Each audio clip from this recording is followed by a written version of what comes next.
Yeah, I do. Probably. Maybe. It's not your fault, it'd be mine.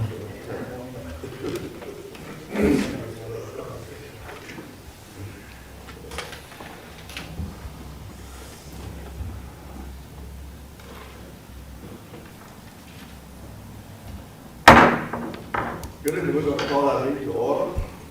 I would ask, we welcome you to our council meeting this evening. If you have cell phones, I would ask that you please turn them off at this time.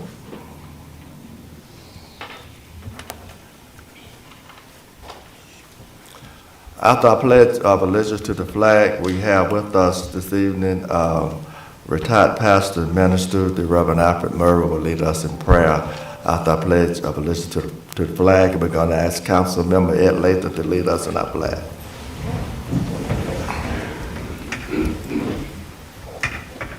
Allegiance to the flag of the United States of America and to the republic for which it stands, one nation, under God, indivisible, with liberty and justice for all.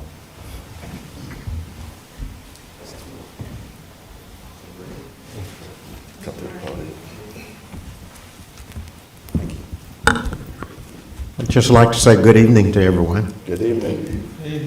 Appreciate being asked to come in to share with you and to invoke the presence of the Holy Spirit as you do our business. Let us pray. Eternal God, our Heavenly Father, it's once again that we bow in humbleness and respect before Thee. We thank you, God, for touching us and allowing us to awake this morning and for giving us the opportunities that you've placed before us to carry out between this morning and this evening. And we thank you for helping us to do the activities that we've had and to do them well. Tonight we assembled here at this council meeting, and we pray your spirit with these council members, but we pray for those who have come in for other business. Pray your blessings upon not only them, but their families as well. And if you would, dear Father, as they conclude their meeting tonight, let them be able to dismiss themselves and to go home knowing that they've done the best that they could with the business of Madison and Morgan County. Bless and keep us all. This prayer and others we ask in Jesus' name. Amen. Amen. Thank you so much, Reverend Murray.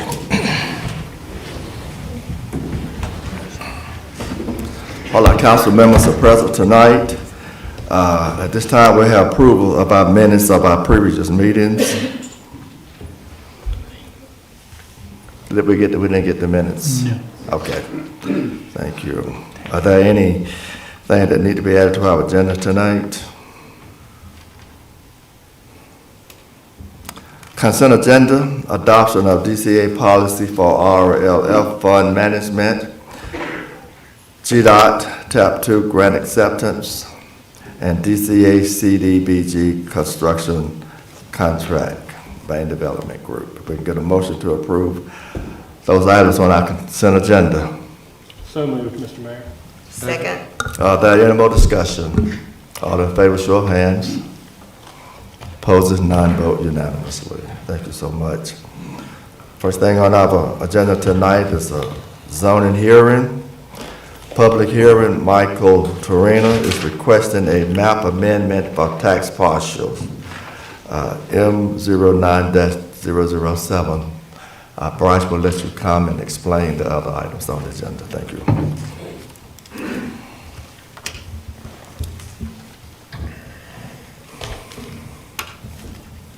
Mr. Mayor, may I? Sure. I will recuse myself from voting and discussion, but I will remain in the room. That's fine. And if any of the council members has a question for me, I'll give an answer. Thank you. All right. First, I'm going to state, the attorneys indicated, just to make everyone's life easier, I'm going to say all the parcel numbers now, and we're going to refer to it as the property, so we don't have to repeat it if we have any motions or anything. So for the record, these are the tax parcels M09002B, M09002BA, M09003AA, M09003B, M09007, M09007A, and M09007B. Again, for ease of discussion, the property. So, in this case, the property is located roughly at the corner of West Washington and Bull Street, an active right-of-way for the second one there. It is part of the West Washington Gateway redevelopment area of the urban renewal plan. This aerial imagery shows the outline in purple of the various lots that make up the property there. The applicant is requesting a rezone. This is primarily P2. There are a few, since they've amended their application from last time, one of the properties has a piece of C1, but it's almost all P2, and any development would most likely have fallen under P2 regulations if it didn't require zoning action. So for ease of reference, just think P2.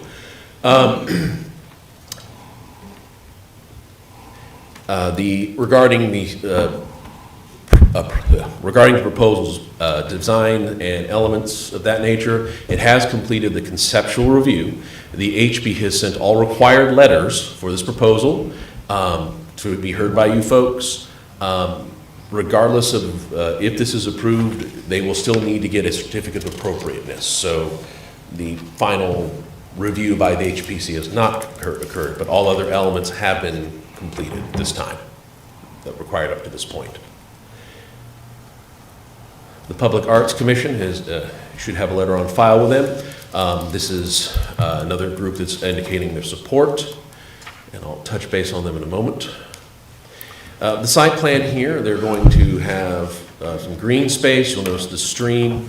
The idea is for the site, they're going to be putting in, 52 units of attached dwellings. It is screened on the, by the railroad on one side, the railroad embankment. We have the new Adrian's location in the package store, buffering it from West Washington Street. And then to the west, we have, to the left of this particular image here, you will note that this is DDA development out here, so whatever development occurs will be taken into account. And of course, we have the stream, a green space buffer, a trail, and then the cemetery beyond that on the other side to the bottom of this page, which is off of it. So it sort of gives you the area around it. At this time, let's see, they have one of the elements is, I mentioned the art. They are looking at having an easement for their for Public Arts Commission to have for their displays. They are also willing to work with them on that. So that's just sort of some of the passive green space and some other elements as well. They're also going to be including some trail components that will help link this trail to any paths going across the cemetery. Let's see. Here is a tentative elevation. This is, of course, as I mentioned, contingent upon HBC approval during the COA. Let's see, some more elevations sort of breaking down by levels. A majority of the parking will be on the lowest level, but the remaining parking for these buildings will be next to it. You'll notice that they've got some details. It's a little hard to see, but it's right next to there. The thing is this has enough parking as required. It meets those requirements, so part of their variances is not that. And this is for the residents. The other parking that is the DDA has provided will either be for public as it's designated for the public or businesses. So they're not going to be allowed to use parking beyond that. I mentioned the trails. This area is also part of our opportunity zone, which is one of our redevelopment tools, or was, and we'll be reapplying for that. The urban renewal area, as I mentioned, West Washington Gateway. This has been part of our redevelopment plan. This site was originally graded a few years ago, and the many warehouses were taken out to help facilitate this redevelopment. And this is the current best plan that the Downtown Development Authority has put together at this time. Let's see. Briefly, these are just a couple of the benefits to the community and benefits to the developer. I'm just going to hit a couple of them. Again, I mentioned the art easement will be one of the elements of interest. Of course, the passive green space will be available for public access and use. Of note is they're planning on using an extensive number of TDRs. One of the differences between this iteration of this request and the earlier one you folks saw is they've increased their acreage. And this acreage is not increasing the number of units, so they're actually reduced to a degree. It still exceeds our numbers that we normally allow for multifamily or attached dwelling units. But that is one of the things when they heard and withdrew, they were trying to give some more clear space. So the remaining of that property is several more acres that will no longer be able to be developed and act as an additional buffer between that and the cemetery. So just pointing that element out there. Let's see. The Planning Commission, when they reviewed this, they gave you unanimous vote of recommendation. They noted several benefits. They indicated that they felt the potential addition of ballpark, plus or minus 100 folks, assuming 2 per unit, roughly, would be a tremendous benefit to local businesses with foot traffic, as well as helping keep the downtown viable and adjacent areas. During discussion, staff also noted that we have an interesting design element. If you'll notice on sort of the edge of downtown, we have on the east side of town a similar type development with the former bottom building, now a senior facility over there. So the idea of having that sort of as the sort of a marker or sort of a transition. We also have a large PRD not very far in Silver Lakes. So the pattern of development of having these larger building sort of on the edge of the downtown has been established at least twice. So that was one of the things the Planning Commission also noted. The public comment was brief. We had one individual speak in opposition, one member of the public in favor. We have received written comment. It mailed on to you today. So very quick review of the conditions. They're primarily time frames. I'm not going to belabor these. These are very much like last time. You've had a chance to look over them. The time frames and easements are all clarities. As a point of clarity, and legal can tell me if this is probably inappropriate, but since we normally, with a certificate of appropriateness, that dictates the final elevations of a plan. Normally with any sort of plan development, the plan submitted can also be interpreted potentially as guidance. So even though we've indicated in our actions that the COA is final guiding and that's required for permit, for clarity, and this is primarily, I'm just doing it for clarity, I would like to add one additional condition, which is that any elevation changes as approved by the Historic Preservation Commission will not require resubmittal to the Mayor and Council and Planning Commission for reconsideration. It's acknowledging basically our intent and design, but I figure just a little extra clarity in the language would be fine if the city attorney has no objection. If it's a map amendment, the zoning will apply, and all the regulations that apply to the zoning will apply Okay. without further clarification. All right. Thank In that you. case, we don't need to worry about that, but we now have that as part of the record. So, all right, that was it. Any questions? Are there any questions for Bryce? So are you saying, Attorney Carter, then that the Bryce's suggestions on the elevation changes don't need to be added into conditions?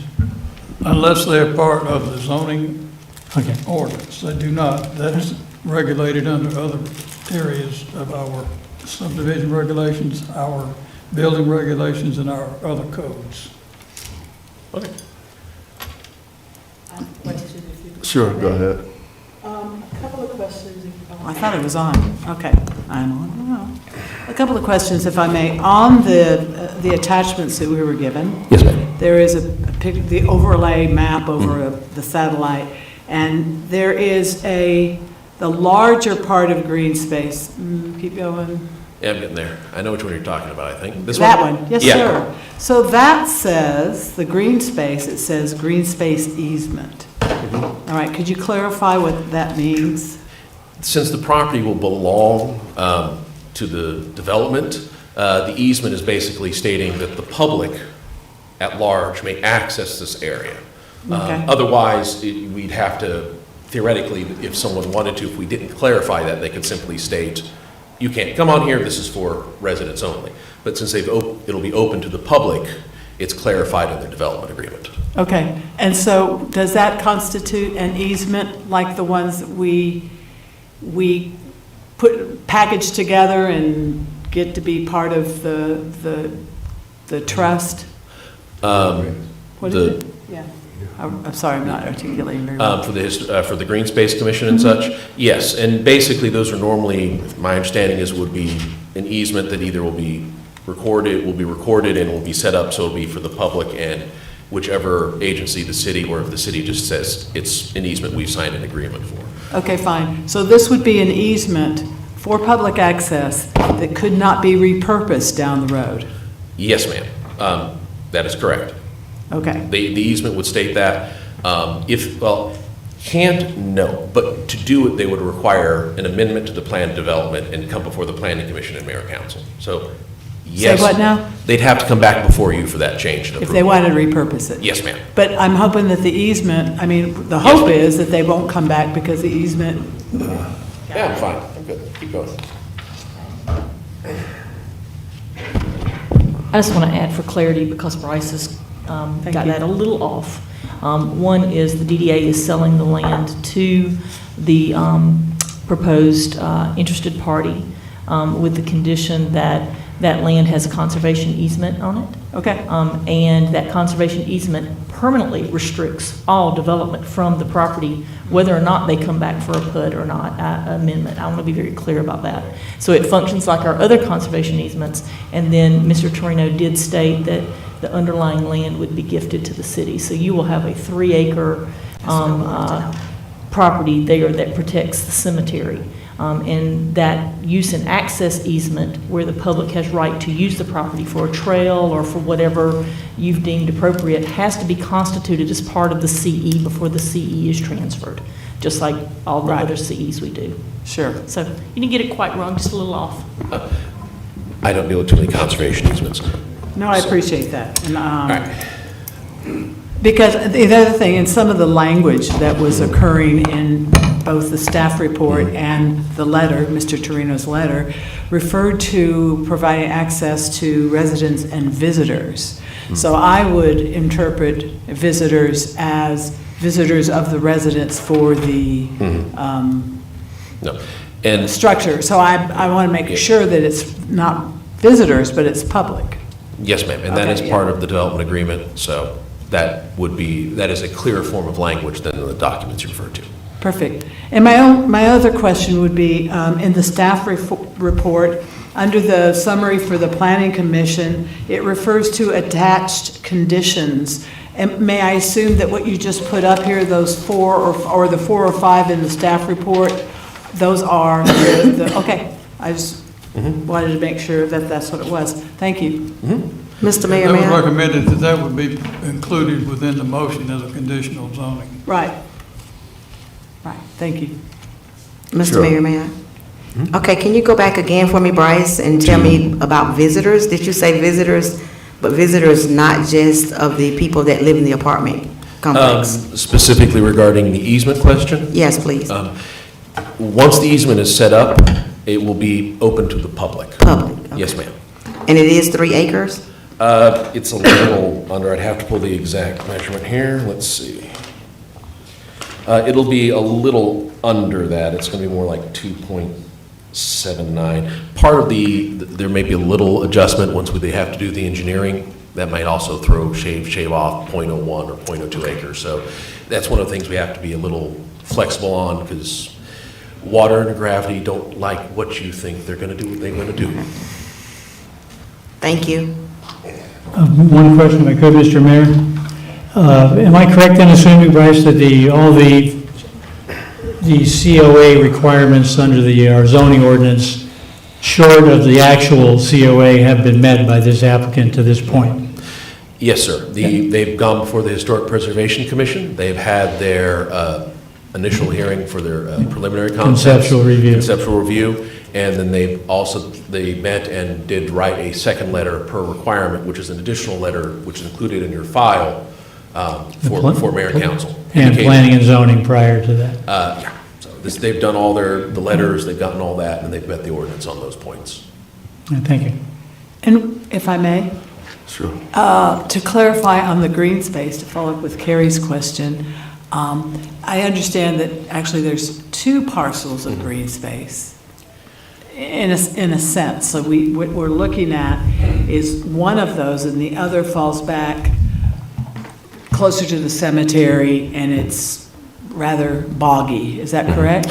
Some of that, yes, there's some of the ground is a little, because of the stream, it is part of a drainage area, so that will be, some of the area while open to the public, the city council, when it's engineered, we may have to set it up as more of a view shed that the public could look at. Right. And, because we don't want people just jumping into a stream. Sure, and that is some of the property that will be gifted back to the city once we get going. And what is the size of that? Again, it is approximately, it's about 2.9-ish acres. Okay. Again, engineering, they may have to adjust slightly for those. Keep going. Yeah, so when you did give us a total acre of 3 acres? It's all right. A total acreage of 3 acres, did that include that too, or are we talking about 2 different? Excuse me for just a moment. Yeah, please, by all means. I'm good. Thank you. Yeah, the mic's down here. I have paper. Thank you. The project, the total area is about 3.85 acres. Provided that, like I said, the engineering lets them get what they need on that 0.85 acres left, then 3 acres should be fine. Again, one of the things we have to be careful about is if they have to modify the existing stormwater system at all. If we say a hard number, we run in the case of, congratulations, it's now our stormwater system to maintain, at our expense. So it's probably one of those cases where the green space up to 3 acres with provisions allowing for engineering. Because we don't, and again, if the mayor and council wish to include in their motion, we can add that as a condition that we can put a hard number on there, but then we'd end up in the case of. No, I'm just looking for a ballpark, and I totally get that. There's so much flexibility, you don't know till you get started. I'm with that. Oh, yeah. I guess then what I should have asked a better question to pin down, then the amount of green space that will be retained by the developer is what size? If we're using about 3 acres and there's 0.85, it depends on the final verification of the engineer. I really would like to give you a hard answer, but that's, when we get down to the 0.1 acre size, I feel uncomfortable as I'm not an engineer and they haven't done the full engineer. But it's about an acre. Yeah, about an acre. Okay, that's all I need to know. Just to clarify that yes, to clarify that. Thank you. Thanks, Bryce. I appreciate that.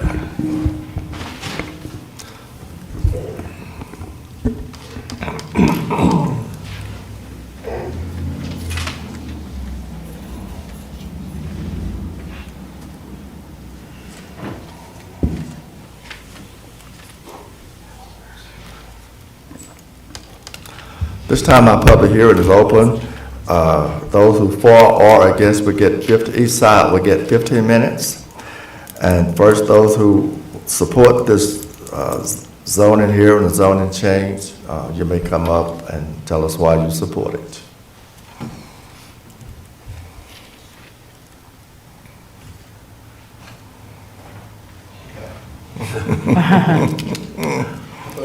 Excuse me, everybody's doing great this evening. I'm coming to you from two aspects. One aspect I'm coming to you is from the chair of the DDA. DDA 100% supports this project. When y'all brought the DDA together, the whole purpose of the DDA was to take Slum and Bright property and convert it onto the tax base. Well, since DDA's been developed here in Madison, we've done several projects. We've done Town Park, we've done Silver Lakes, Walker Rose, Canaan Corner, and others. And so from all of those that we have done thus far, is that we started out with a $4.8 million investment. And then when everything was through, it was $58,680,000, which was an increase of 1,097% on the tax base. It's huge. That's property that's just sitting there not doing anything, and we took it and redeveloped it. So we're in the process of doing this as well. Like I said, we support it 100%. We figure on this project that it's going, on this project, it's going to be well over that percentage increase on the tax base. And to give you an exact figure, we can't do that right now, but we know it's going to be over the average of 1,097. And so it's a great thing to do, and we got other great things we want to do down there as well. This is just the start of it. Now on the other side, I'm going to throw on my merchant hat. So as a merchant, I'd love to see this down here. And the reason why I'd like to see it is because everybody talks about you can walk to restaurants and things like that, but you also can walk to retail shops. And there are 40 retail shops downtown. Okay? You've got Jasmine here, who's one of our first people down there. It's going to definitely benefit him. You got Miss Martha Angela, who's going to be our second merchant in there, and it's going to be benefiting them as well. But it benefits everybody, from downtown. And when you've got 40 businesses, the great thing about it is the city wins two ways. You win one way, increasing the tax base. But then if all those people shop downtown, you increase on sales tax. That's right. So you're winning on both sides. Thank you. Thanks, Ben. Appreciate that. If you would state your name when you come up, please. Come on. I don't know this guy. Name and address is Just name is fine. Just name. Robert Terrell and I certainly support this project. We know that we need housing, and this project is in keeping with Madison, so I support it from a lifelong resident of Madison and also from a developer who's developed real estate here. It's a good sound project, and I think it would be something we would be proud of in Madison. Thank you. Thank you, sir. Anyone else in favor?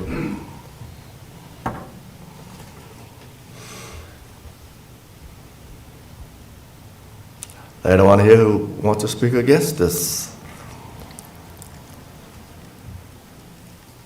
change?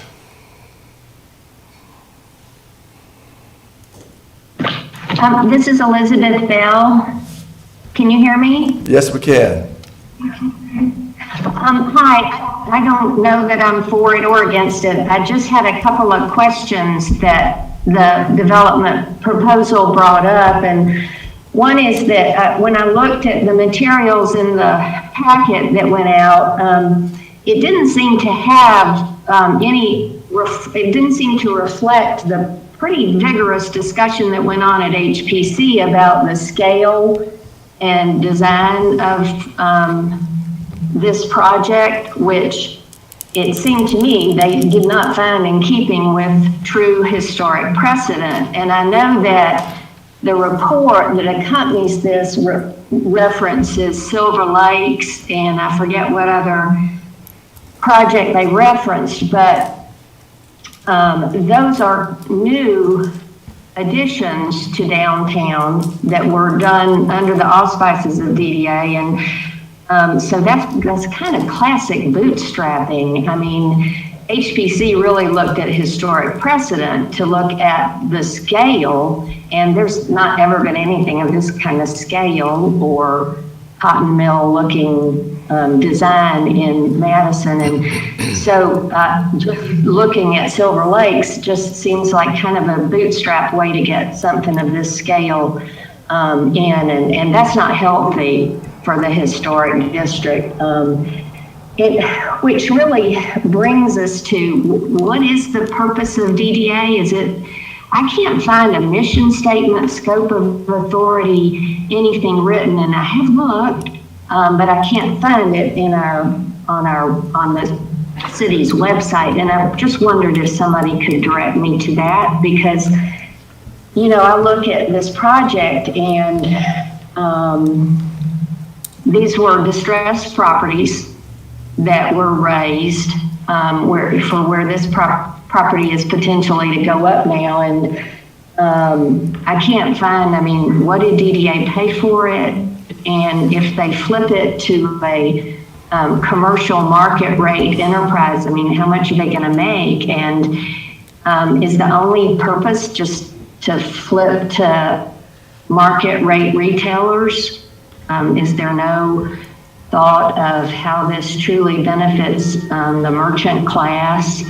And if it's all residential, does that really benefit the merchants downtown? Do we not need more businesses? And then, so scope of authority, mission of the DDA, I worry about those displaced merchants. And then, again, what is the cost of it and how much is to be made under this contract? Where can you find that information? I can't find audited financials for the DDA, any kind of financial information on buying and selling and loans and what the debt load is for DDA.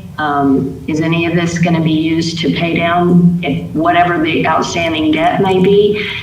Is there debt load from previous loans or financial institutions? That information is not very readily available, and it seems like an awful lot of money coming and going, and you know, not clear where we find what the debt load is that the city is carrying for this, or how any profits made here are going to help with that. So if I could just get some guidance on those issues, maybe this is a great thing. But I don't understand how it comports with DDA definition for merchants when it's residential that, you know, it's arguably going to take up parking for existing merchants. So those are my thoughts and comments, and if somebody can please direct me to where we find that financial information and the statement of the purpose, scope of authority, or mission of the DDA, I'd appreciate it very much. And I'm sorry, I failed to give you my address. It's 555 South Main in Madison. Thank you. Thanks for your comments. Hello, this is Mike Torino. Can you hear me? Sure we can, yes. Okay, I'm sorry I have to attend virtually. There was a conflict, and I was a speaker at another event. However, I did want to address a couple of things that Ms. Bell brought up. Number one, and I cannot address the financial question she had about the DDA, but she brought up a couple of things about how will this help the merchants in downtown, and why aren't there more merchants downtown? One of the things is to be a merchant. Excuse me. I'm not sure. Mr. Torino, are you with the city or what? I don't know. Excuse me. I was kind of addressing my remarks to the city. Mr. Mayor, it is not appropriate for the people to have a conversation. People will need to state their position on this is not appropriate for a discussion between someone who opposes and someone who does not. If the proponent has reserved any time or has any time left over from the previous presentation, which I believe they do, then it would be appropriate to respond to that, but not to have any dialogue between the person who opposed and the person who raised these questions and the proponent. Thank you. So, Mr. Torino, you could come back. I think you still have some minutes left after we get the hearing on those who are against. Okay.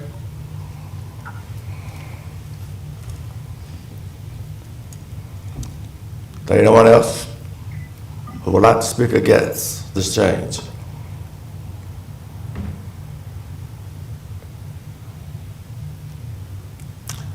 If not, Mr. Torino, you can come back and finish your statements. I just wanted to say that one of the issues with merchants is that to be a merchant, you need to make a profit, and more people will help merchants come to downtown. So I think that is a real plus. And certainly the two merchants who are within 20, 30, 40 feet of this building will certainly benefit, and those merchants that are down around the park will also benefit by this development. I believe that the architect and the contractor are in the audience there.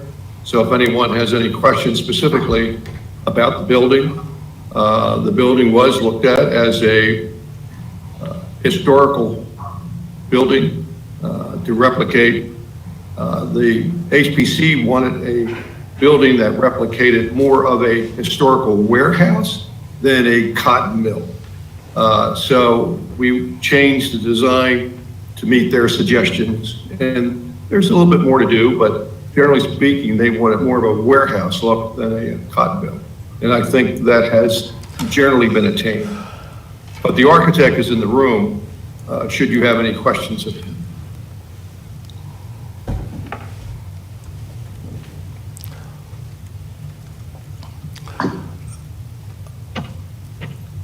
You finished? Does that end your conversation, Mr. Torino? You finished with your comments? Yes, thank you very much. Thank you, sir. There are no more comments for or against. This public hearing is closed, and it's back to our council member for deliberation. Mr. Mayor, could I just add that we did receive one public comment through the city clerk that was distributed to us from the Historic Madison Coalition. We got that comment today, just to reflect the record. And if I may, I do have a motion, if you're ready for that, Mr. Mayor. Yes, sir. I would like to do one thing before we get a motion, Okay, Mr. Mayor. go May I? ahead, sure. I would like to hear from the merchants. I would like to hear from Angela. Unless somebody wants to speak up, this is, if the public hearing is closed. Yeah. Let it stay closed? then Okay. Right. Thank you. Eric, Councilmember Joyce? Yeah, Mr. Mayor, I would move to approve the zoning change application for Mr. Torino and Nuco for the 7 parcels that were cited in the application from P2 to a PRD with the following conditions. The public benefit for the proposal justifies a maximum of 46 units. Number 2, parking is to be provided for residents and guests at a ratio of 1.75 parking spaces per unit. Number 3, the city approval of a development agreement within 12 months of the approval tonight to include language on green space, public art, ownership, maintenance, public access, and detailing all easement provisions, including cemetery access options. Number 4, the development must obtain a certificate of appropriateness from the HPC prior to construction, and the properties will revert to P2 zoning if not obtained within 2 years of approval. Number 5, the zoning will revert to P2 within 3 years if permits are not obtained. And number 6, finally, the PRD will revert to P2 within 4 years of approval if construction has not begun.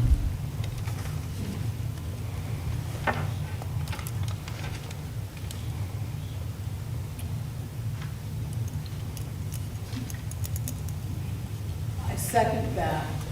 Sorry. I second that for the sake of discussion. Are there any more discussion? Anyone have any discussions? So let me add that in evaluating the identified community benefits to the proposed size of the development, like Mr. Joyce, I felt that the benefits to the community fell way short.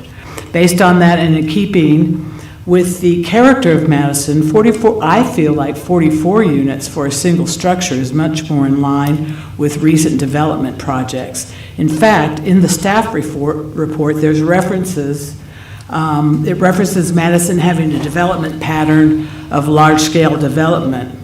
Now, in that staff report, then, Bryce did kind of clarify that somewhat just now by saying the established precedent at least twice, which to me is a little different than a development pattern. You know, we're looking at basically two structures, two projects that can reflect to be similar to. One is the Silver Lakes, and that's got 44. The other is a Vado that has been repurposed, not built, but just repurposed, fine. They've got 38 units. So we're looking, that's fine if you want to use those for comparison. I'm looking at that saying, great, but you know, why would we move off of that number personally if that's the comparison we're using? So I think it's a stretch to conclude that 2 examples, one of which is an older structure, would constitute a development pattern. So even though I think the 44 units are more appropriate and align more closely with the community benefits, I could support Mr. Joyce's proposal for 46.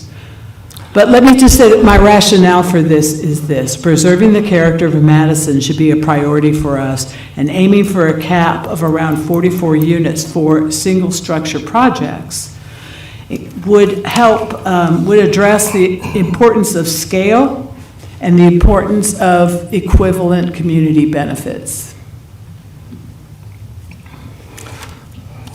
Mr. Mayor, I have a point. I got to understand how. If I may, Ed, are you recused or not recused? I'm a little confused. I'm recused, but there's a little confusion on their motion. I just wanted to ask a question. I'm not supporting anything. Can they ask the question, attorney? If he I is, think if you, I think if you're recused, you're recused. Okay, there's some problem with the motion because they're making changes to that. So if you vote it down or vote for, it's kind of a confusing, that's all I'm going to say. so let me ask the question, when they came before the committee, did they come with 52 units or 44 units? Did you come, 52 units? 52. Okay, so here you're saying adjust it down to 44 units. Yes, one of my conditions is to reduce that. So what's your rationale for doing that? Well, it's kind of what, to some degree, what Betsy's talking about there. We have one example of 44 units, and that's Silver Lakes, in a single building.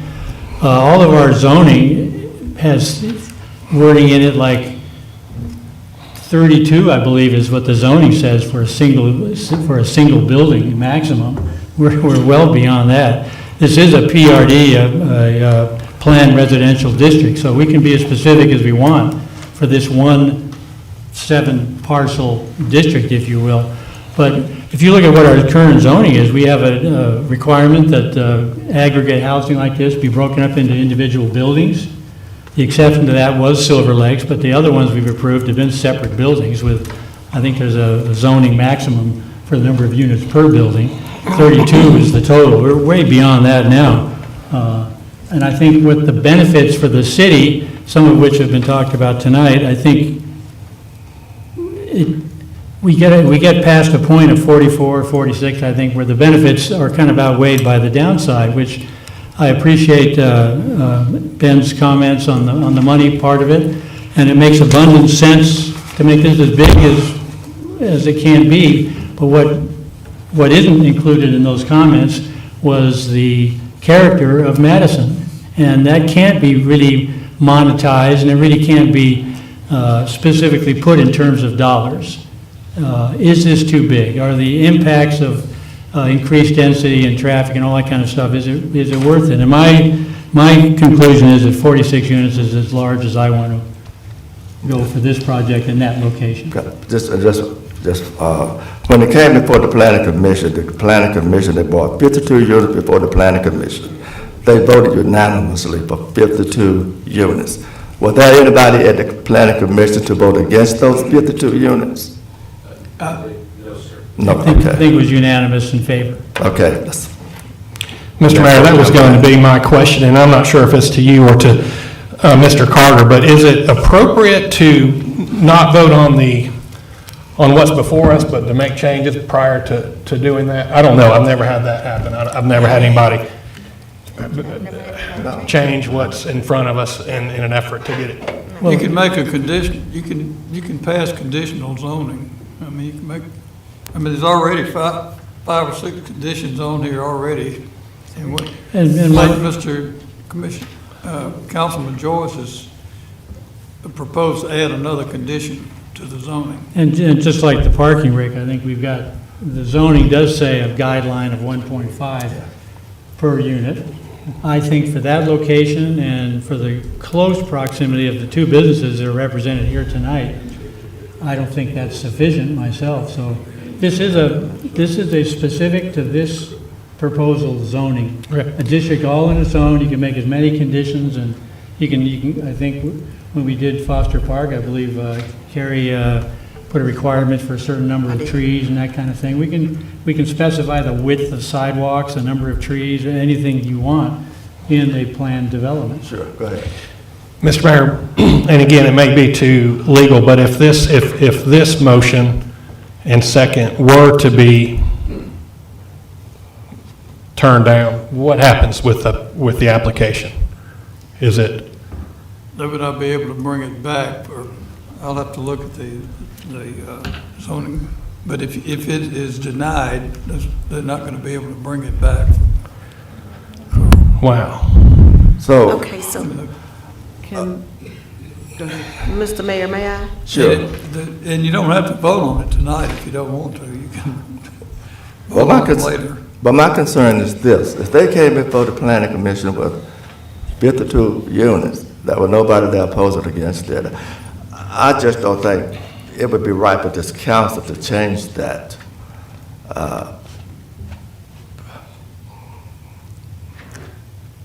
Mr. Mayor, may I ask a question? Sure. I'm not sure, but I thought Bryce said something about it was more land, or what did Bryce say that we added so that we could have a few more units? Well, it was green space, I believe. Can Bryce answer that now, Mr. Mayor? Sure, yes. Thank you, Ashley, for the microphone, so folks at home can hear me.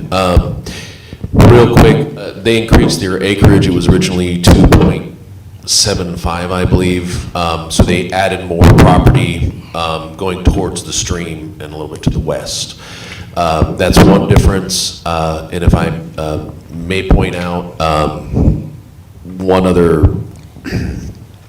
component to the discussion, you guys can propose amendments and discuss those amendments to the original motion if you want to try to adjust things, and the attorney can clarify that, but you can do those things on an existing motion, if I'm not mistaken. If that helps you adjust the points of the motion for Mr. Joyce.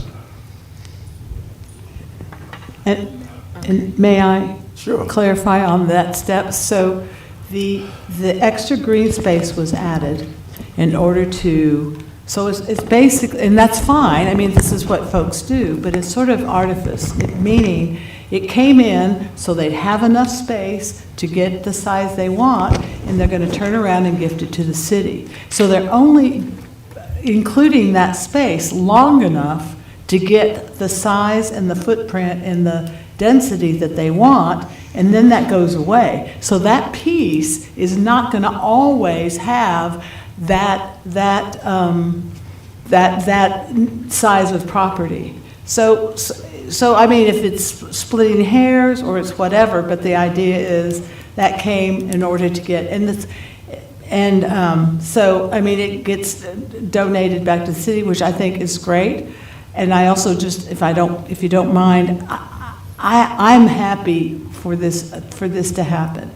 But I just, the size of 52 just scares me. I just don't think we should go there. I think we need to just to back off a little bit. It's fair. I think it's fair. I think 46 is fair. If somebody wants to propose something else, that's fine, but it's not that much. There shouldn't be, maybe it shouldn't be even a hardship at 46. I mean, I don't know, but yes, sir. I'm sorry. Thank you. And if I could add, we're only Excuse me, looking- thank you. Mr. Mayor, what's happened is, for lack of a better term, this project is being hijacked by a proposal that, in other words, we've gone through the public hearing. I don't know if it's appropriate now to speak to the development team that are here, if it is. I think the public hearing is closed, the debate's here. Okay, and so, Mr. Carter. Ideally, the proponents would put everything in here that. So, Mr. Carter, my problem with this or in the future is when something like this is brought up, all I have to do, or somebody has to do, is as soon as the mayor says, is to the council, somebody makes a motion that says, I approve it for something significantly or different, and the original, to the mayor's point, I believe, the original proposal that went to the Planning Commission and went to the HPC and went through all those channels never has an opportunity to be voted on if, and I don't know, but if this one were to be voted down and then this project goes away, for how long before they can? So That I'm with Rick. puts us in a very difficult spot. Yeah. And I I would agree move with that we Rick. table this to I would suggest that as another well. time. Yes, Bryce. May I make a suggestion, sir, that will help Mr. Blanton and the council come to a more informed decision? Don't like this microphone. Is Hold it so close. better? Thank you. Sorry, I don't like mics in general. Okay, sorry about that. If I may make a suggestion, that you could table it to the work session and allow the applicants to turn in a written comment in response to Councilmember Joyce's recommendation. And that way you'll have feedback from the applicant to understand their impact, and you can make a more informed decision. And at your next work session, it will be a relatively short time frame, just food for thought. from you folks, and that way we don't have to worry about public hearing. And if I'm not wrong, if the attorney can answer this, that would not constitute adding and taking feedback as it's a response to a written request. Is that correct, sir? Yeah, tabling it would give time for that. The recommendation would be appropriate. Thank If I could, Mr. Mayor? Yes. I'm not sure tabling is really fair to Mr. Torino. My proposal for 46, it's 6 less units out of 52 that you won't get. That doesn't seem like an appreciable difference. The extra parking, he was planning on 78. At 46 units, that comes in at 80 and a half. That's like just a couple of more parking places. So that's not even anything appreciable. Just because I don't feel like it's fair to Mr. Torino to table this, I would be willing to change my motion to 48.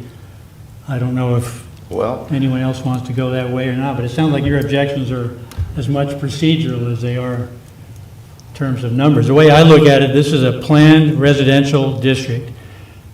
There's no zoning rules that apply other than what we apply in this district. And guidelines and, I mean, that's how I look at what a PRD is supposed to be. We decide the rules of this one 7-parcel mini district, whether it's the number of trees, whether it's the number of sidewalks, the number of units. That's how I look at it. But if the council is okay with it, I personally am willing to go up to 48 in my motion and amend it. And may I answer your question? Under 1121.3, after an application for map amendment has been considered, no application pertaining to the same or use requested shall be accepted within 12 months from the date of the application. But a map amendment may be initiated by the city at any time. Yes, sir. Mr. Mayor, I think what it would be unfair to Mr. Torino and his team is to make a decision without being able to hear from them on the proposed changes that are different than what they were hoping to get voted on tonight. Exactly. Exactly. Okay. I agree with Do I have the opportunity to speak on this? No, sir. I have no idea. No, sir. I think, Mr. Carter, how soon can this council come back? If we table this, how soon can this council come back and make a recommendation? I would say, I would not, I would say that we would postpone it, not table it. Postpone it? Postpone it to a date that you set. So, I mean, can we come back in 2 weeks? If you say so, yes. If Can we the mayor and come council say so. back in a week? Whenever you want to do a call meeting, if you want to discuss it further at a work session, you can do that. If you want to set it down for further consideration at a later date, you can do that. I would suggest we table it and have a call meeting as quick as possible. For the simple reason, we put this man on hold the last time, and we want to put him on hold again. And it's unfair to the developers, and it's unfair to him. So if our council member can reconvene within a week, I think we need to do that. Well, if you can make a motion to postpone further consideration till a certain date. If Councilmember Joyce would withdraw his motion and accept the motion in lieu of that, that would be fine. You know, if I might add, though, Rick, you asked what procedure goes forward. Well, you have a motion and you have a second that is just really for purposes of discussion. I don't know what Betsy might do down there. If that motion fails, which is, I'm looking around, counting on my 5 fingers here, it probably will, it doesn't preclude you from then making, or Carrie making their motion for whatever I believe it does. details. I believe that's the answer. That's the question I meant to ask, and that's what Mr. Carter said, that the motion would die and it couldn't come back for 12 months. No, I say if he's turned down tonight. And we have a motion and a second for 46 units, or, You can, and if we vote on that, that was my question. I may not have, Yeah, I don't think we. if that's voted on, if you're denying his motion, but you can certainly make another motion. and- Okay, I was That's what I'm confused because saying, I thought we couldn't make another motion. No, if I'm mine sorry, I thought fails, you were someone else saying can if- make another motion. Okay. Monica? Rick, I Yes, sir. thought you were saying that if it were turned down tonight, when could he come back? So thanks for I- clarifying that. Right. So Monica? I might proffer that what you're trying to get to is a decision on the application, not a decision on the motion. So if the first motion passes or fails, if it passes, then that stands. If it fails, then you'll have to have another motion to dispose of the application. Is that right, Mr. Jimmy? Yes, I have as long that? as this does not dispose of the application. Okay. As long as you're in this hearing, the application is not disposed of until you finally dispose of it and adjourn the hearing. Okay. Thank you. So it's been motioned, and there ain't no more discussion. Yeah, but just one thing on the parking, if I could. Sure. I don't expect Mr. Torino and NewCo to provide solutions for our shortage of parking in the area, but I also don't expect this project to exacerbate that shortage. And that's why I've asked that we increase the parking to 1.75, because I think with the two businesses that are, if you go down and look at that parking lot, this is all so close together. I want to make sure that the parking is sufficient for these residents and their guests to not interfere with parking for Easy Bottle Shop and for Martha's Favorites. I think that's important. So that's why I asked it increase there. I just wanted to point that out. Thank you, sir. You can call a question and vote on this motion. Motion and a second. Are there any more discussion? All in favor, show of hands. Opposes? That motion is denied. No, you need to vote, Mr. Mayor. It's 2-2, I believe. I think you have a 2-2, you need to vote. Tie vote. I will not, my vote is, To affirm or deny, approve or deny. I'm going to deny. And now we can get another motion. Mr. Mayor, I move to approve the map amendment to rezone the property to include the following condition clarifications and/or changes based on the standards and evidence presented. City approval of a development agreement within 12 months of approval of the request. The PRD will revert to P2 within 2 years of approval if a COA is not obtained. The PRD will revert to P2 within 3 years of approval if permits are not approved. The PRD will expire within 4 years of approval if construction has not begun. And the development agreement will include provisions for all easements. Second. Are there any more discussion? All in favor, show of hands. I have some discussion. If I may, Mr. Mayor? Sure. The last time we took up this matter and it was tabled, I believe Mr. Torino withdrew it, actually.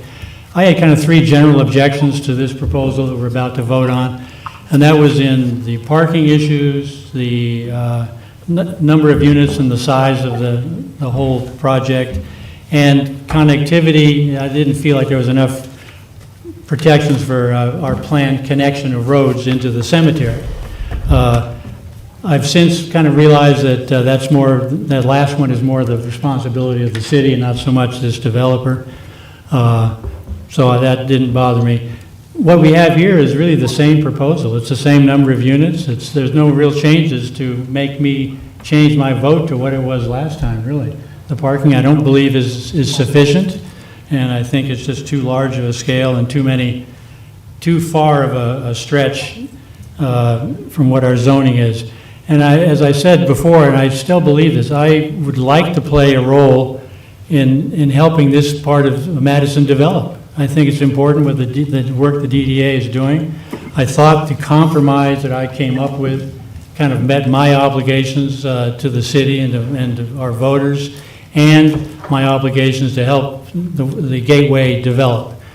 Obviously, my fellow council members do not agree with my compromise, but there's nothing here that's been presented tonight that changes pretty much the same plan that I couldn't support last time. And the comments that was made also tonight, Councilmember George, were those who came up that was supporting this project had nothing to say about 52 units had nothing to say about the parking. They saw the need in our city. They also saw the work that the DDA is doing and has done for our city. And I would just like to say we appreciate the DDA because they've been working on this property, Gateway, for a long time. For those of you who don't know, this was an ungodly sight to see going on East Washington Street, West Washington Street. And they are making this place come back alive to look like a city and the way Madison should look. And I applaud you for that. Got a motion and a second. Any more discussion? If I may. Sure. I would agree with you about the hard work of the DDA and how grateful we are for all of what they have done to contribute to our city. None of this had anything to do with the DDA, as far as I'm concerned. I actually agree with Eric in that the proposal was basically unchanged from last time, and so there wasn't enough going on for me to support it. But I do support the DDA. I love what's happening in West Washington at the Gateway, and all of that. I was just trying to find a balance between the good work of DDA and maintaining the character of Madison that people come to see. Right. So thank you for that. Sure. And I think the DDA balanced it well. We have a 60-unit system on Canaan. I think there's going to be a 60-unit on Carmichael Way. Now we're Mill Way, so I think our city is being balanced very well. That's a motion and a second. All in favor? Show of hands. Opposes? You have a tie, Mr. We're Mayor. back to a tie, and I support this project wholeheartedly. You vote yes, or? I vote yes, yes. That ends that. Thank you so much. GDOT, Tap 1, Professional Service, Keckenwood, Monica.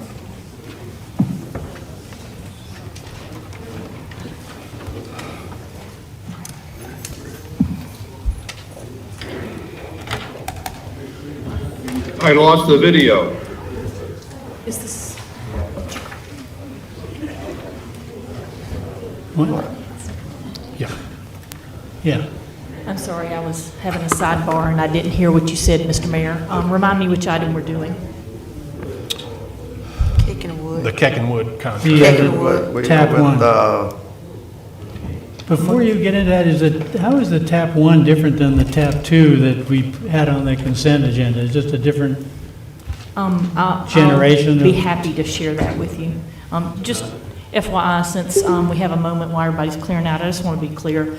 All you have to do is search DDA law, Georgia. It'll prop up mission statement. It's on the website.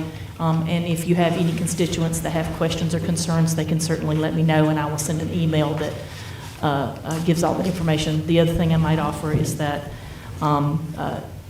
real estate transactions for the authority are just like real estate transactions for the city. They're made public and entered to the record after they close, not before they close. And that is how that works. So anyway, moving on to the TAP 1, TAP 2s. So TAP 1 did not have their contract in time for me to have it on the work session. So TAP 2 through 5, so basically for 2 through 5, what we were asking for is acceptance. And so that we were accepting those new grant funds from the state and permission to go ahead and start doing the paperwork. We'll do the project framework agreement. We'll do the LLAF, which is the local letting administration form. So those were the subsequent grants. And we've already done all of those materials for TAP 1. You've already accepted it, we've already done the LLAF, and you've already finished the project framework agreement. So at this point, we actually have gone through negotiations after bidding the project for procurement for the engineering. And then the way GDOT sets it up is we have to go through a negotiation after we receive an independent quote. After we get the independent quote, we go through a negotiation on the hours, and then the firm that is going to do the engineering actually supplies us with the contract that has the amount of anticipated hours and the anticipated expense. So whereas TAPs 2 through 5, Councilmember Joyce, you were accepting and you'll be executing paperwork with the Georgia Department of Transportation. In this instance, we're making an award of TAP 1's engineering, and that would go to Keck and Wood. They were already our lowest, or our qualified, highest, most qualified respondent, but this time we actually have numbers on it. So I'm just going to briefly go over the scope of service. They're required to provide us a scope of service with the number of hours without money. Then we get an independent cost estimate that gives us money and hours, and then we go back to them and have a conversation about how they allotted their hours. So if you'll notice on the third page of the handout that you have, and I apologize for the late arrival, but we were waiting on it from Keck and Wood, which is the reason it didn't make the consent agenda. So on page 3, you'll notice that phase 1 for this project would include about $40,000 for surveying, about $77,000 for the concept phase, and then phase 3 for the environmental resource protection that we have to do, it'll be about $60,000. So the cost estimate for the full thing is $177. So I'm just going to wrap back around on money for just a moment. So I'll remind you that the grant that we received was an, I think it was an 80-20 match, might have been a 90-10, I always remember that wrong, 80-20. So it's an 80-20 match. Our match was specifically for this P&E phase. Roughly, those grants that they're giving out is for $600,000, but we're only anticipating the actual cost for P&E for phase 1 to be $177. Again, this is an anticipated amount because this is a fee-based service. So it's like Mr. Jimmy. Every time we make a phone call to Mr. Jimmy, he writes down the 15 minutes to charge us. And so this is very similar. So if I do tenths. I do tenths. So again, if the senior engineer touches the project, he'll tap on some hours, and so this is a not to exceed number. So you can have every confidence that we will proceed with a contract for $177,938 and under. If there were to be something we find in the field that necessitates a phase 2 or some kind of weird environmental, that would come back to you in the form of a contract amendment if it wasn't within the latitude that John gets on contracts. But knowing GDOT, they would require us to go back through a formal approval process. So this is a not-to-exceed contract request for you to go ahead and authorize design and engineering for the TAP 1 grant that you've already accepted. And I'll be happy to answer any questions you might have. And it's in proper form. I've reviewed it. Thank you, sir. Are there any questions for Monica? If not, can we get a motion to approve this GDOT TAP 1 professional service contract for Keck and Woods? So moved. Second. Are there any more discussion? All in favor, show of hands? Yeah. Opposed, none, vote unanimously. Thank you so much. Thank you for your time and Thanks, attention on Monica. the dry details.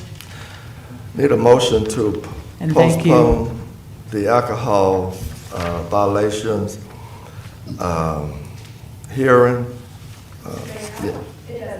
We don't need a motion to postpone? That's for information. Okay, thank you. What happened is we're looking at the severity of closing down the entire business and talking with opposing counsel. They've asked for a continuance, and we'll be taking a look at that and see what really needs to be done and what we can do with the situation. Okay, thank you, sir. Alcohol violation here in Madison, CKRS, DBA, the Marathon. Ashley, that you, Wes? Okay. Wes Thompson is the detective that worked with the Department of Revenue. He went over the incident at our last meeting when you all made the initial determination. So tonight he's here. If you would like to, he can review what happened that evening, answer any other questions you might have. We have Chandra Burundi. He is the owner of the business. He is also present tonight along with one of his employees. And so, it's up to you all.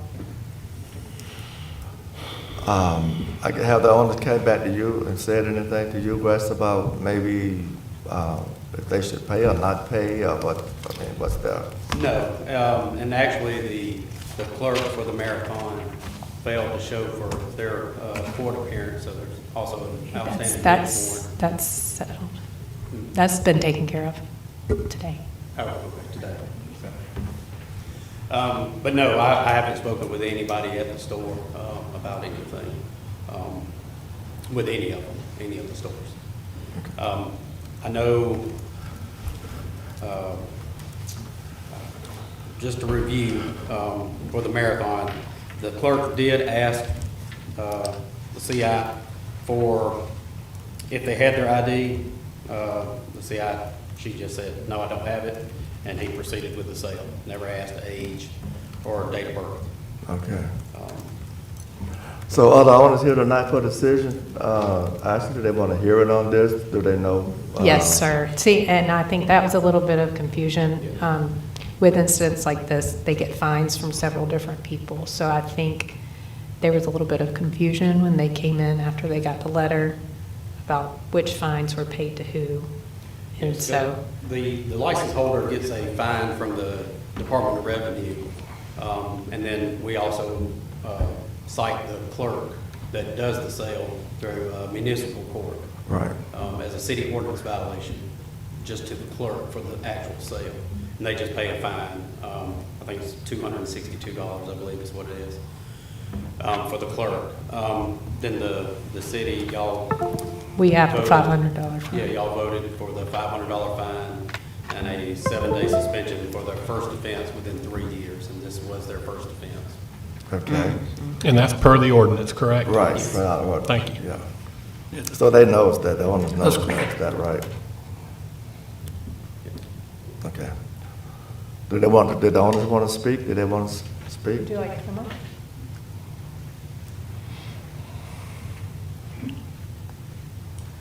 Respected Mayor, this is Chandra representing Madison Chevron Gas Station located at 2040 Eatonton Road, Madison, Georgia. I am the owner of the business. As a licensee holder, it's my complete responsibility to manually check the IDs of each customer who are purchasing the alcohol, and it is my responsibility to strictly follow the law. But unfortunately, on September 20 at evening time, very busy time, while handling many customers at the same time, one of my employees has sold alcohol to the minor and immediately received the citation ticket, and I immediately responded to that, taking care of the situation. I did contact with the Georgia Department of Revenue, paid the fine, and I submitted the plea of guilty, and I did contact the City of Madison, City Hall Madison, and I paid the fee for the court, and I sincerely requesting to accept my apologies for the mistake happened, and I'm sincerely promising that I would take care of all the measures to strictly avoid this kind of situation happens any more time in the future. And we are following all 4 measures, we are having a very good sales register equipped with the software that avoids sales to the alcohol sale to the minors, and also we are conducting weekly staff meetings and requesting all the employees to strictly check the IDs before selling alcohol, and also we are displaying placards at the register place in a visible place for the customers, and to get an awareness for every customer, they should be 21 years or older to purchase an alcohol, and we are taking all the measures to strictly avoid this kind of situation any more time in the future, and I'm sincerely apologizing for the situation happened. Thank you. So have they paid the $500 fine yet, Ashley? They have not. I was waiting to see how the appeal hearing went tonight. Okay. It's on appeal, right? Yes. Are there any comments from my council?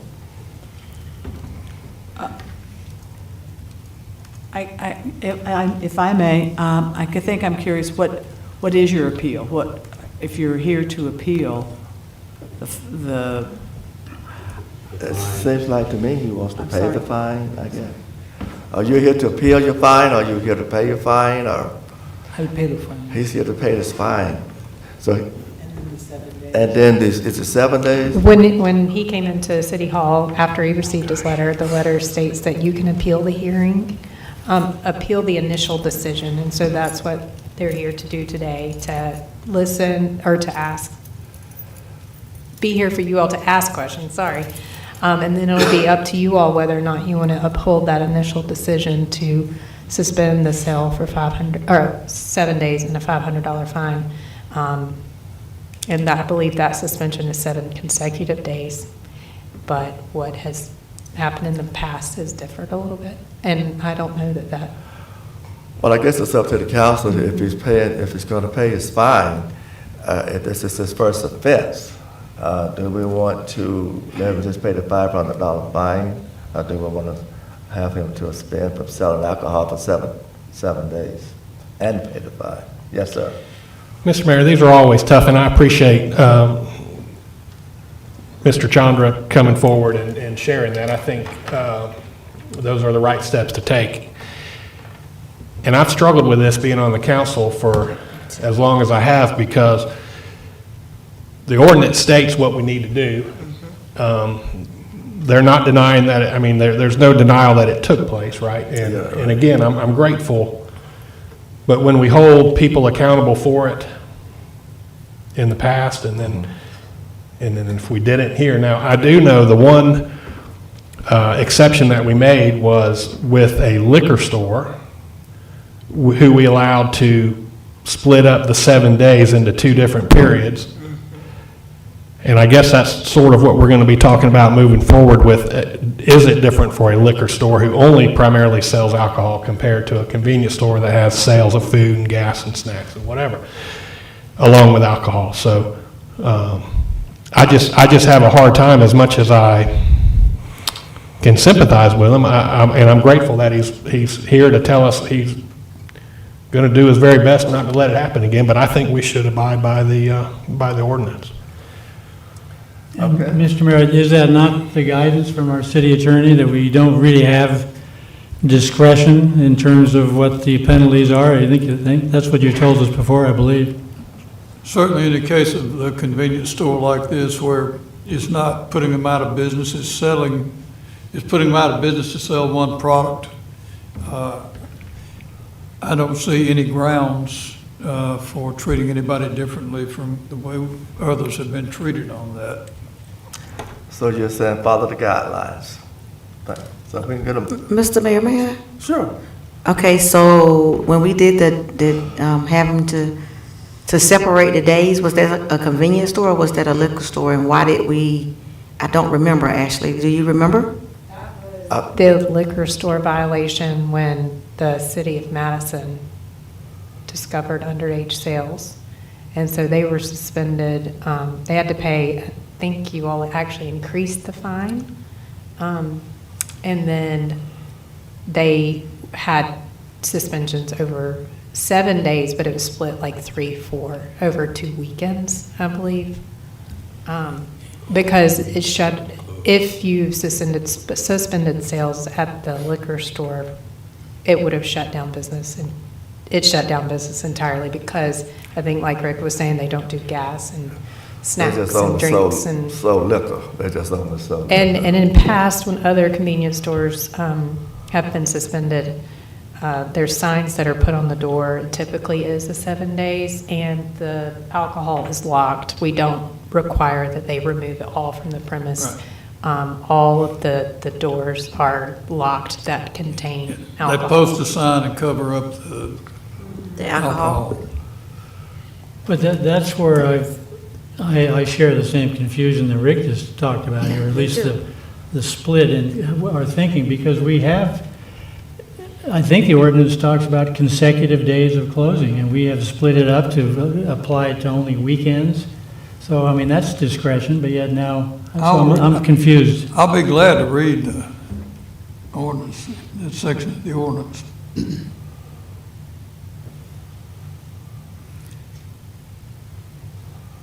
Upon a first offense, the licensee, a suspension of 7 consecutive days of the sales of alcoholic beverages, proof of attendance and successful completion by all sales clerks and servers at the approved alcohol awareness class designated by the city council, such proof to be provided to the city council within 75 days of the first suspension of the license, a $500 civil penalty. And on the first day of the suspension, the posting at the premises entrance of a sign notifying patrons of the nature and length of suspension. And that order, or that ordinance That's the applies, ordinance. that applies to the liquor license, whether it's in a supermarket or a convenience store or an out-and-out The bottle ordinance shop. does not make any distinction. Yeah, it doesn't make a distinction, I don't know. So the ordinance doesn't make a distinction, but we made a distinction ourselves then the last time. We have, yeah. I think you made the Yeah. distinction that we're shutting down the whole business. And I recall something too with Ingalls going back a number of years. I might have.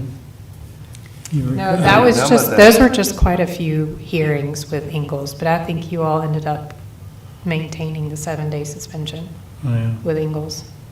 And then they made some really strict changes at their register going forward.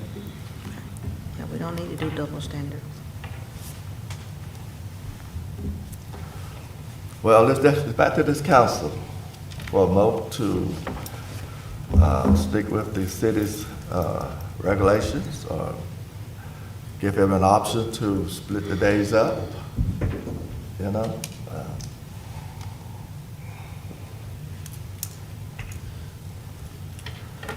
I believe the only other time there was a variation from the liquor store was something to do with Amici. And I think that was split up because it was near Masters Weekend. That was before my time. That's just going based on the stories I've heard. But if that helps you, there have only been 2 instances of variations. Mr. Mayor? Yes, sir. I believe we need to stick with the 7 consecutive days, and he can pick what day he wants to start and what day he wants to end, because any way you're do it, you're going to lose 7 days business. What they were doing in some places, they were trying to take 3 days off one week, 4 off the next week, so they were open on both weekends. And I think for this, the simplest thing is to just go ahead and get it over with, and start it when you want to, let her know, and that's my thought, that's my recommendation. Well, anybody like to put down a motion in a second? We can move on. I move that we instill the fine in 7 days of consecutive days. Would you Second. start it the week after Thanksgiving, or do you have a certain date that? Mr. Mayor, I thought it was also in the ordinance of within a time frame once this hearing is been completed. There may be some discretion, but I'm not sure. I know that it speaks specifically if you do not appeal the hearing, the initial decision, that suspension starts on the 11th day. Off the top of my head, I can't remember if it says you set the dates otherwise. I just know there's a specificity about not appealing the initial hearing, go ahead and take in the fine, the 7-day suspension with no hearing with you all. Then that starts on the 11th day. But I don't know if there's discretion on this part. We got did we get a second? No, we didn't finish. That's it. Yeah, I second. Okay, there ain't no more discussion. Now, this is for $500 fine and 7 consecutive days. Is that right? And an awareness class. And the awareness class, right. All in favor, show of hands. Opposed, none, vote unanimously. If you would get with our city clerk, and she will give you further instructions, that's what you need to do. And who was the second? I'm sorry. I was. Sister Betsy. Mayor, may I make one comment? Sure. I really appreciate the way you came in and the way you directed, you're going to address the problems, and I don't think this is going to happen again. Yes, sir. I promise you that. I agree with Thank you that, so and I much. appreciate what Thank you've you, sir. done, put in place to Thank avoid you. this. Thank you so much, Thank you, sir. sir. Appreciate your business here. Thank you. Sure. Are there There none? may be council members sitting on it before I came on the city council. Remember, I've been on the other side of this issue.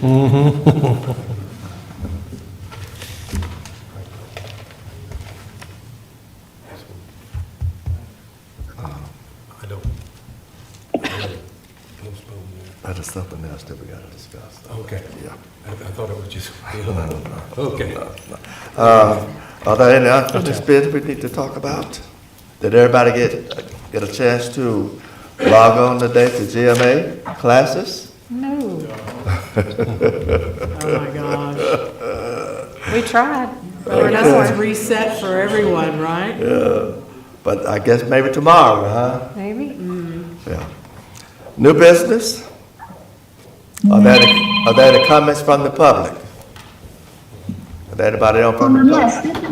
Yes, this is Elizabeth Bell again. Just a follow-up. I believe that Planner Callahan may have been addressing my inquiry about the DDA mission statement and said she had found it somewhere on a state website, and that so I just needed to find out how to get that information. But also I had requested where I can find audited financials on our DDA locally, like, you know, balance sheet, P&L statements, assets and debt statements, just audited financials. And real estate transactions, I understand, aren't made public until after they're closed. Are those published anywhere other than like on the website among the financial information for the DDA, anywhere other than in the deed records? So, Mr. Mayor, may I answer that question? Sure. I didn't speak during the planning hearing because these aren't planning issues, but I'm happy to answer these questions for Ms. Bell. I'll send an email with the links so that she can get that. I just typed in DDA Georgia law and it popped up. You don't have to have access to LexisNexis. You can just use Google. And that should pop that up and tell you what that is. I'll send the links also to the DDA's homepage on the city's website, which says the mission clearly at the bottom, just like it does with all the other public boards. Their missions are articulated on their page. In terms of the financials and the audits, DDA is a component of the city, so it is an internal component of the city's audit.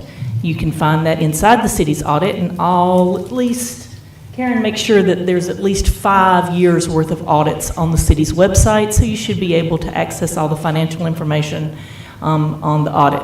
DDA is also required to report to the state and to the feds an annual indebtedness list, to the feds every 5 years and to the Georgia state once a year. All those reports should be accessible online at the state website, but if they're not, we certainly could provide access to that. So I don't think I missed anything in that list, but Elizabeth, I'm out for training tomorrow, but on Thursday I'd be happy to send you any links that you might have when you have questions about downtown development issues, and I'll send it to you via email. That would be great, yes, if you could just forward those links that you have talked about, the components within the city. Are the 21 audited statements up for the city? The last 5 years of what has been adopted by the council are up and are always up. Look on the budget page. You can go to the search function on the website and type in audit. And it should show you the last 5 years of budgets and the last 5 years of audits that have been approved. I don't know that it would include the latest one yet, because that has to be I'm sorry? 21 is up? 21 is not finished yet, so it wouldn't be up, right, Karen? Karen is saying it's not up yet because it's not finished yet. Okay. All right, yes, if you could send me those links, I'd very much appreciate it. And are real estate transactions noted anywhere other than the deed records?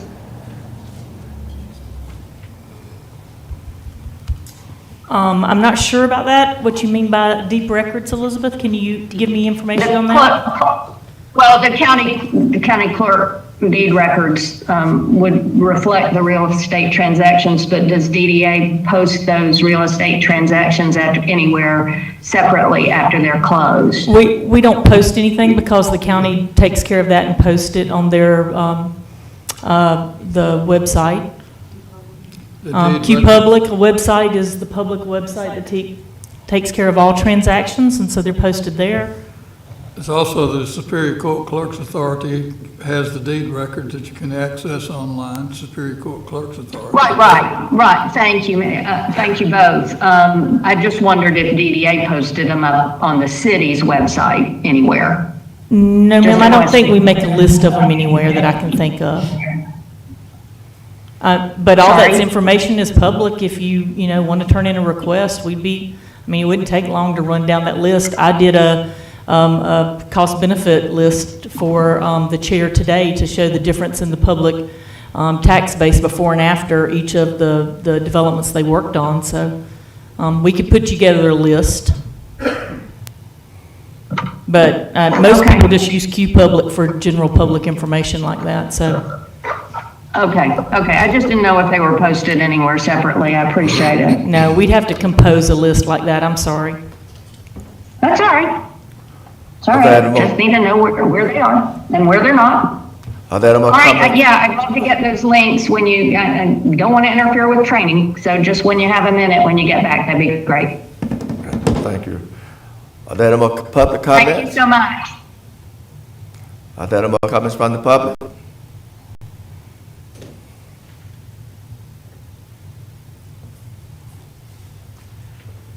If not, this meeting is adjourned. Are you Mr. Mayor, going I have into- executive session. Yeah, we're so, gonna let's make a motion to go into executive session to discuss, We're not adjourning, we got to go out of here. get a motion to adjourn? I get a motion to go into call regular session and go into executive session. Get a second? Second, I don't know if that was quite complete in order to discuss real estate matters. Real estate, and probably legal matters, I guess, Mr. Carter? Right now, I don't know that there are any legal matters to Okay. take up, but I'll defer to the city manager on legal issues. Motion and a second, all in favor, shall say aye, go into executive session. Opposed, none. So we're ready to go into executive. Anybody need to excuse themselves for a moment or two, since it's been a sort of long meeting? Go into executive session.